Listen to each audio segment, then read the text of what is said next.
Wish you could become a morning person? You know the type, up before the sun, early morning runs, first one to the office with donuts and a smile. How do they do it? Easy. With the new Galaxy Watch 8, sleep tracking and personalized insights from Samsung Health help you improve so you can wake up to a whole new you. One who, dare I say it, skips the snooze? It's possible. Train your sleep with Galaxy Watch 8. Learn more at Samsung.com. Requires compatible Samsung Galaxy phone, Samsung Health app, and Samsung account. The family that vacations together stays together. At least, that was the plan. Except now, the dastardly desk clerk is saying he can't confirm your connecting rooms. Wait, what? That's right, ma'am. You have rooms 201 and 709. No, we cannot be 5 floors away from our kids. The doors have double locks. They'll be fine. When you want connecting rooms confirmed before you arrive, it matters where you stay. Welcome to Hilton. I see your connecting rooms are already confirmed. Hilton, for the stay.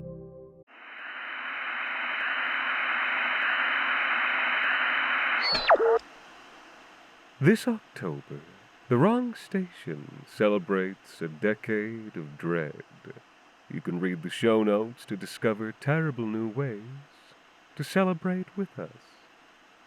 Today's episode, Custom of the Sea, is written by Alexander Saxton and performed by Anthony Botelho.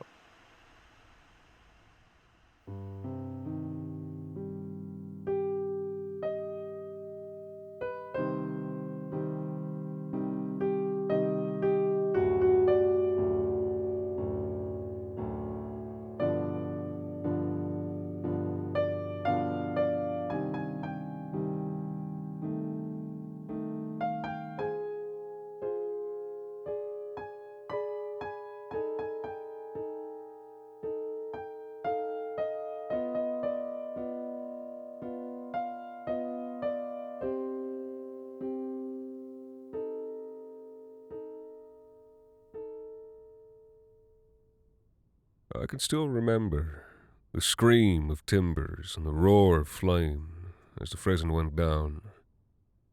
Most hands, not all. A few we were able to rescue from the freezing water. Lieutenant Roderick was one, swimming strong despite the weight of his woolen blue-black coat. Spate, the cabin boy, was another. He couldn't swim like most sailors, but Roderick had him gripped by the shirt collar with one strong hand. He fished him out of water with our oars, and the boy was half drowned by the time we got him. But Roderick, strong man that he was, pulled himself up into the boat before he'd let us pull him. "Damn me," he kept saying. "Damn me, that near took my life." But he was smiling, very wide. Officers can be like that sometimes when they're young. It's how they train them up. Until they get a bloody flux or a ghoulie in the guts, they think it's all a grand adventure. "Row, cutter," he told me. "You've only a few minutes before the magazine goes up." And so we rowed, leaving a few more of our men crying out, clinging to timbers here and there. We told ourselves we'd go back and look for survivors after the magazine went, but none of us was keen to. We had a long journey toward nearest land, and not much food to share. When the magazine went, the sound was like 2 marlin spikes rammed straight down your ears, and you clapped your hands across them, but the spikes was still in there, digging. The white flash was like getting cracked in the eye with a block and tackle. But the heat was blessed when it rolled over us, and when the burning flinders landed on your coat, you wanted to let them stay there, burning, just to keep the cold away. There were no survivors in the water, which was well enough, but like I said, we didn't search too hard. "How far are we?" I murmured to Roderick as we pulled away from the frozen wreckage. St. Kentigern was the nearest land. "Near enough," he told me with a smile. "We'll make it out. Don't worry," he said again, instead of answering my question. And he put a hand on my shoulder and spoke loud enough for the rest of the men in the boat to hear it. "I've been in this situation before, cutter. Put your trust in me. I have the Admiralty chart folded up right here in oilcloth beside my heart, and a compass to go with it. I'll guide us to St. Kentigern. Won't be easy, but none of us took the King's shilling to go on a pleasure cruise, did he?" The men smiled, and a few of them laughed. It was good we had an officer on board. and that it was an officer the men respected. He reached into his chest pocket and pulled out the compass. "All right, you jack-tars," he told us, getting his bearings. "North by northwest. And put your backs into it, eh?" The men heaved, and our little cutter began to crawl forward across the great, cold face of the sea. "Come on, young Spade," he said to the cabin boy, putting a hand on his arm. "Let's take a turn at the oars and give some of these men a break, and the exercise will keep us warm." For 9 days, we survived on the sea, taking it in shifts to row at all hours, sleeping huddled together and propped up against one another in the bitter wind, the sleet and gritty snow. Sheer misery. You couldn't sleep like that, and sleep was the only time you were free of the hunger and rampant thirst. Your stomach set at all times like a hot coal. A scrap of salt pork and crumbs of hardtack and half a cup of water that I rationed out once a day did nothing to slow the agony. Only the opposite. They took the constant, dull background to suffering and made it sharp and near. On the 8th day, one of the men, I think it was Hobart, couldn't stand the thirst and hunger anymore. He lunged out when I tried to feed young Spade and grabbed hold of his ration of food, and only relinquished it when Roderick jammed the barrel of his pistol into the man's belly and told him to let go or he'd pull the trigger. Hobart was sore about this afterward, but we all agreed it was a just and fair exercise of power. "It's all right for him," Hobart complained. "He doesn't seem to feel it." And indeed, though he was sleep-deprived as the rest of us, as hungry as the rest of us, as cold and thirsty as the rest of us, Roderick never seemed to suffer in the same way as we all did. Or rather, though he suffered, he was also sustained by some positive emotion the rest of us could not feel. Some pleasure or ecstasy. He seemed to be forever smiling. Yes, the runner at Marathon must have smiled before his death, and pain and ecstasy all bled together. He smiled at the oars. He smiled as he slept, and he smiled as he savored his small cup of water as if it were brandy, and he smiled as he sucked the salt and fat from his little ration of pork, and he smiled as he drank his daily handful of seawater, and he smiled as he pissed his thick dribble over the stern. He smiled as he watched Spade eat his own morsels of food. "Here's something I learned the last time I was shipwrecked, lad. You got to learn to enjoy other people's food as well. I can taste the food myself when I see you eat it, and I can feel it fill my belly." "I wish I could learn to do that," said the cabin boy. "Courage, lad. We haven't really begun to suffer yet." "Why do you think he's always smiling?" Hobart murmured to me as the two of them renewed their shift at the oars. "It'll keep the men's spirits up," I told him. "No, I don't believe that. It doesn't keep my spirits up. It makes me sick." He sniffed. He almost spat, but thought better of it and swallowed to keep the water in his body. "I think he's happy out here. I think he truly likes it. I think he's buggering that boy. Keep that thought to yourself," I told him. "That kind of slander will make a man kill you." It was impossible anyway out there in an open boat with so many of us crammed so close together. Could never happen, anyway, without us knowing. But Hobart didn't want to be convinced. "I don't like it," he said. "Not one bit." The next morning, our food was gone. It had been tucked, as always, into a satchel folded in the quartermaster, Bosworth's, arms. But when it came time to eat, we realized Bosworth was gone. Just vanished from the boat, as if he'd never been. "Oh, bastard!" shouted Hobart. "Bastard son of an whore!" "He's given himself to the sea," said Spade, staring out at the grey, rolling meadows astern. "And he's taken the food with him," I said. "What kind of man would do that? What would make him do it?" "Not such an unusual thing," said Roderick. "Men break out here, they break badly."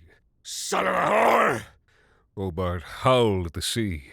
"If you wanted to die so badly, you could have done us a favor and done it here, and we could have eaten you."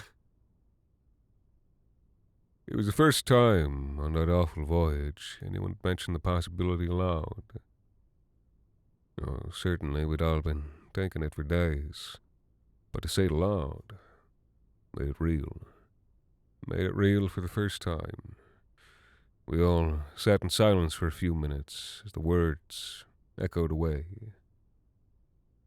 Then Roderick said, "Well, lads, we're in it now. We've entered the part of the voyage where things get truly difficult." But still, he smiled as he said it. There's a tradition you may have heard of. They call it the custom of the sea. Sailors discuss it quietly amongst themselves, but rarely on land. In dire circumstance, it's not unknown to feed upon the dead. In the last and direst circumstance, the custom is like this: to draw straws among survivors, to select who among them will be killed, that the rest might live. For 3 more days we ventured on without food. I've never known hardship like it. Made the previous 9 days seem like a time of boundless pleasure.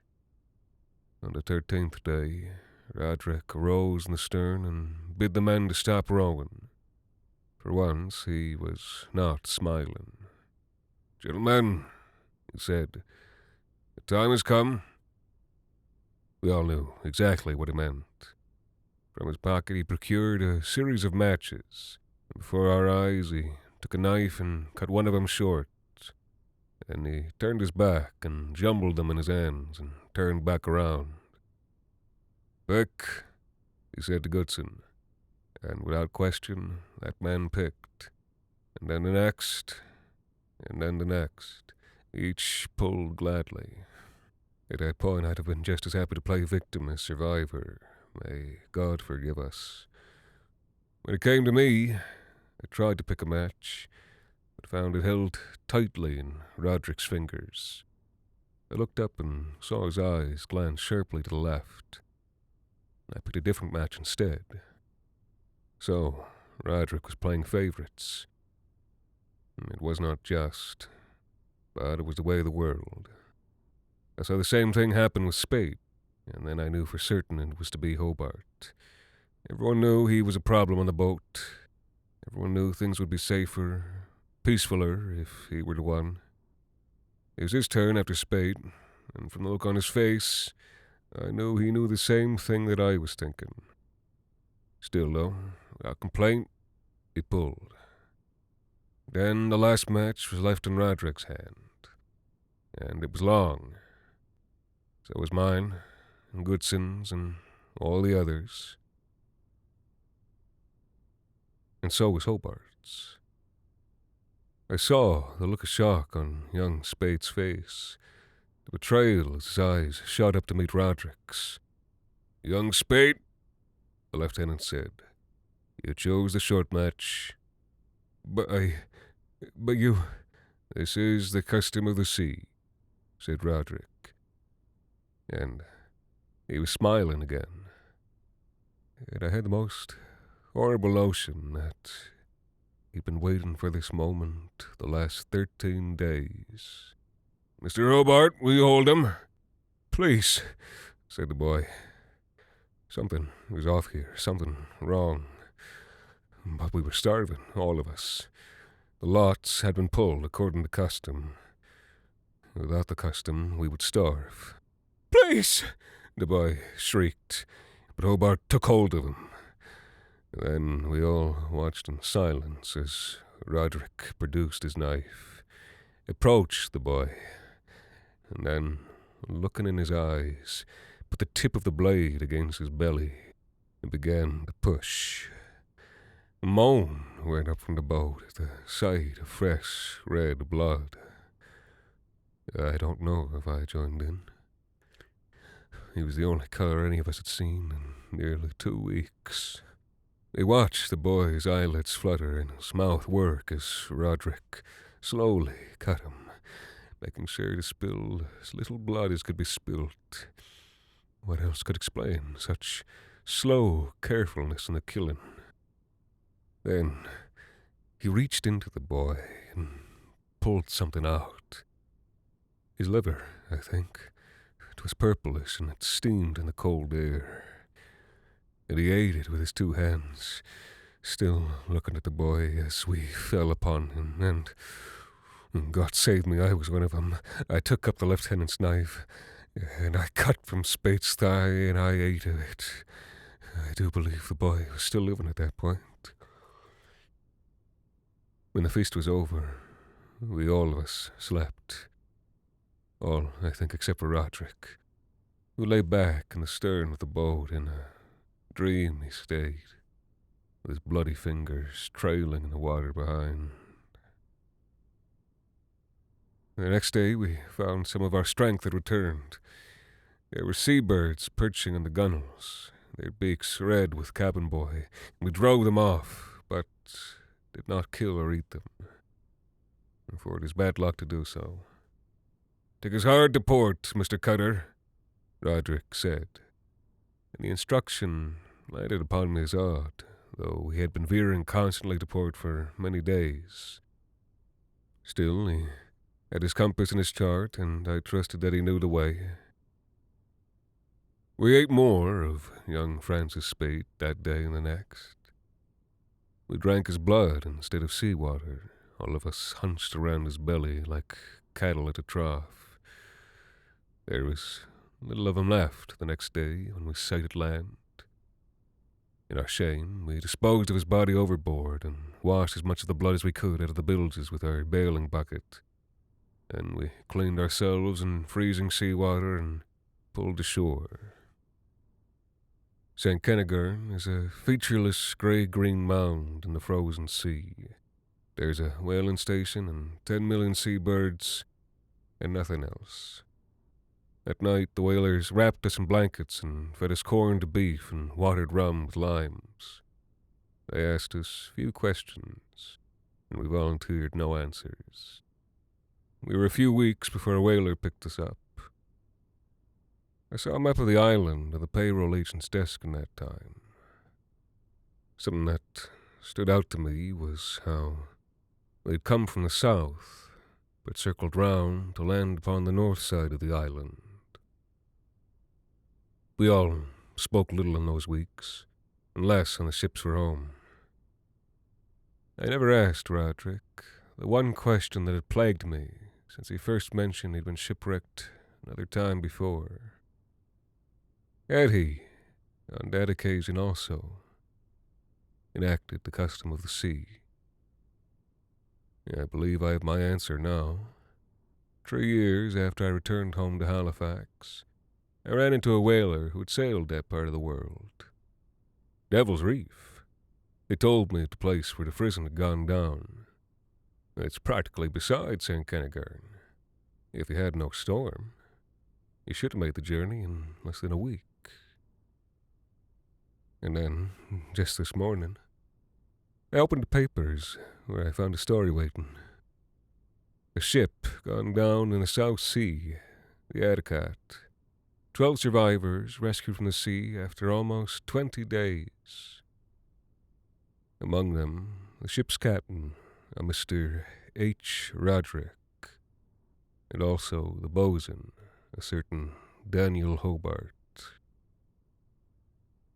2 cabin boys, the story reads, were killed and eaten on the way. By necessity, the paper tells me. By necessity. The Wrong Station is made possible with the generous support of our listeners on Patreon. Join us today at patreon.com/thewrongstation for bonus episodes, behind-the-scenes content, ad-free listening, and additional goodies celebrating our decade of dread. The Wrong Station is co-produced by Alexander Saxton, Anthony Botelho, and Jacob Duarte Spiel, with music composed and performed by Alon Citrin, and arranged for the viola and performed by Viola Schmidt. You can can follow us on social media at The Wrong Station or email us at thewrongstation@gmail.com. And until next time, thank you for listening.